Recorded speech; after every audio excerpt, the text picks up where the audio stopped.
Back at again, and I've had a little bit of fun with some of the more fringy or kind of out there ideas, but this time I'm going to take on something a little bit more collective or mainstream, I guess, in today's society: atheism.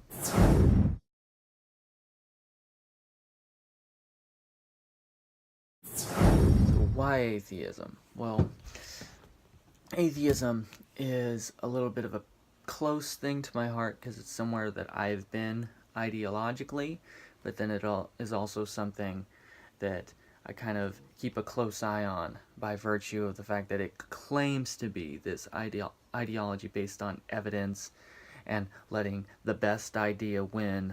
If something has the best evidence and explains the world in the best way, then it should be the premier worldview.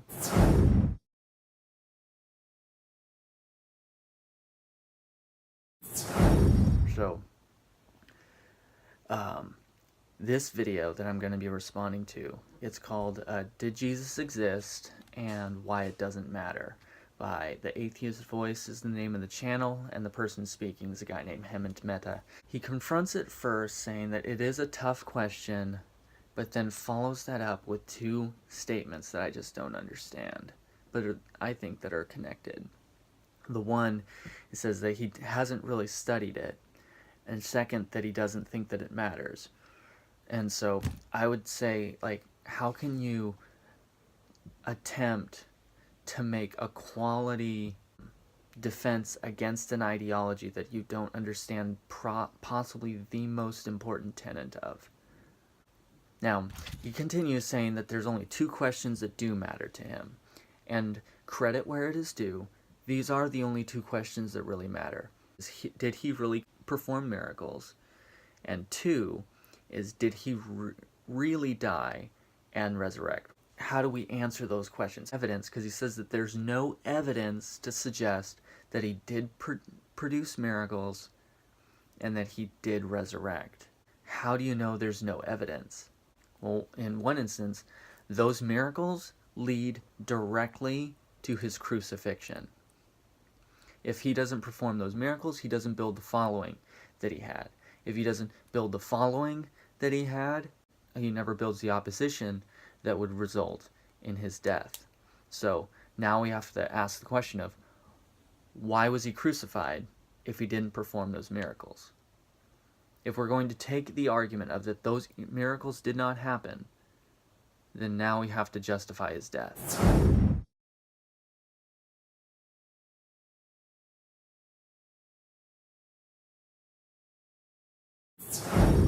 The official charges filed against him, you could say, according to all four gospel narratives, is that he was committing blasphemy.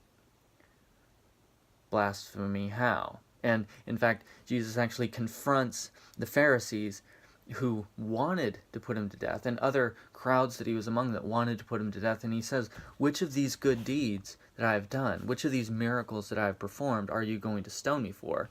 And they say, no, we're going to stone you for blasphemy, because you equated yourself, or you said that you were God.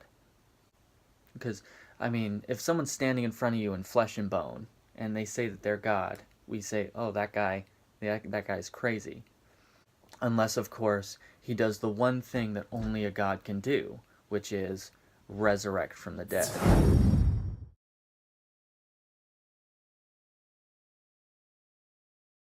Credibility where it is due. He says resurrection points to divinity. If he did resurrect from the dead, which no one else has been able to do, he must be. What do we have as far as evidence that Jesus did resurrect? Number one, family testimony. Or I don't know how many of you out there have siblings, but I have siblings, and none of them would say, that guy, he's God. You wouldn't say that about me, I wouldn't say that about them. So what would it take for an individual who has siblings, what would it take for that person to say, he's the deity, he's the one worth worshiping? Because Jesus didn't have one of his brothers who claims that he is divine. He has two of them, both James, who wrote a book of the New Testament, and Jude, who wrote a book of the New Testament, are both brothers, or half-brothers of Christ. Number 2, apostolic testimony. And what that means is that we refer to them that way, but before they were apostles, they were just Jesus' disciples. And in between there, they desert him. They disappear. They run in fear. What would it take to take a coward and give him the courage to lay down his life for an idea? Now, one might claim that, well, it was all a lie. The apostles simply told a very elaborate, collective set of lies in order for them to gain power, wealth, or notoriety. The only thing is, they didn't gain power, wealth, or notoriety.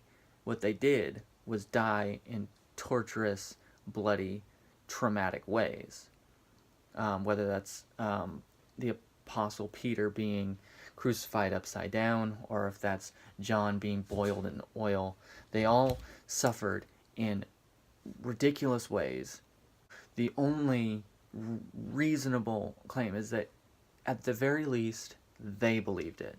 If all 12 of them made up this lie, one of them, under the torture of one of the most effective torturing machines, being the Roman Empire, would have cracked. Why didn't they?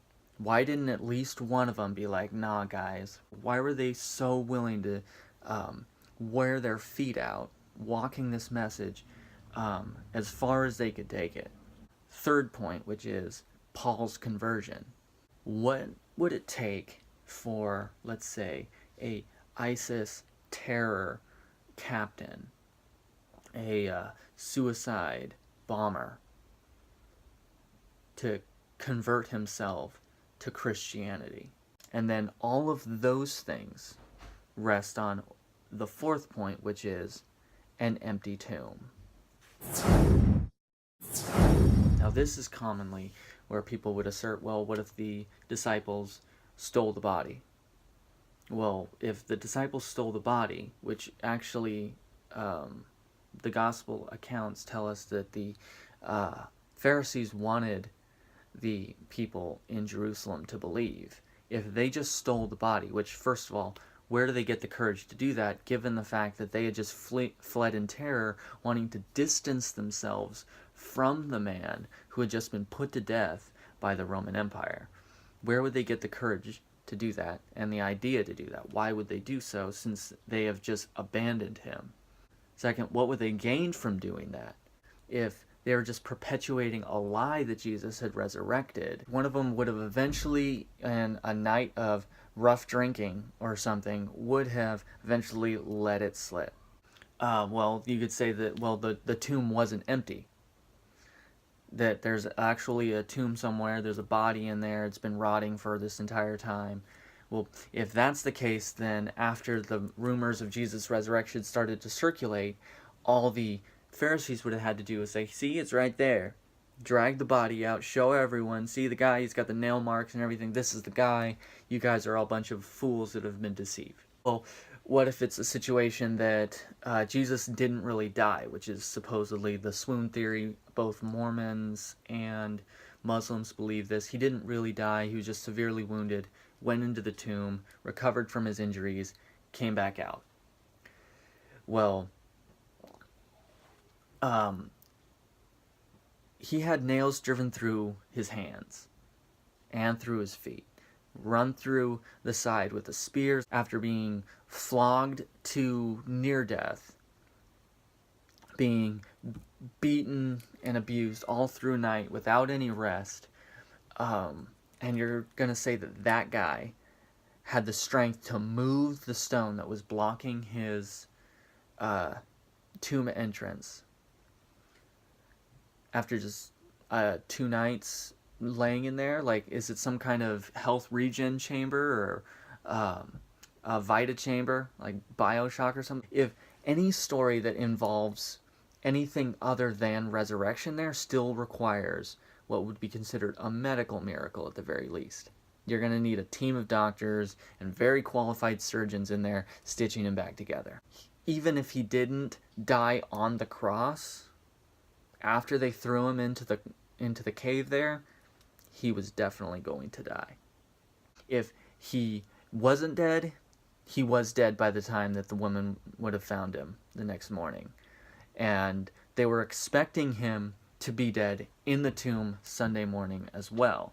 On top of all that, with the mountain of what we have built up there, what we have at the very end of this video, Hammond takes and says, even if the miracles were true, it still doesn't matter. It doesn't mean that homosexuals can't get married. What it is it's a moving the goalpost fallacy of that I'm not going to believe because of this set of reasons. But even if you knock down all of those bowling pins, you still don't get a strike. The thing is, if Jesus truly did live, which he did, and if he really did die, which he did, and if he really did resurrect, then he is God. And if he truly is God, or at least deified, divine, if he truly is those three things, then he gains the right to tell you how to live. And you're like, well, I'm just not going to. Well, then you will be subject to the consequences of disobeying. And that's a whether you like it or not circumstance. Go watch the original video. I'll put a link in the subscription, and you can make your own conclusions about what he is saying or what you think he's not saying, and like and subscribe.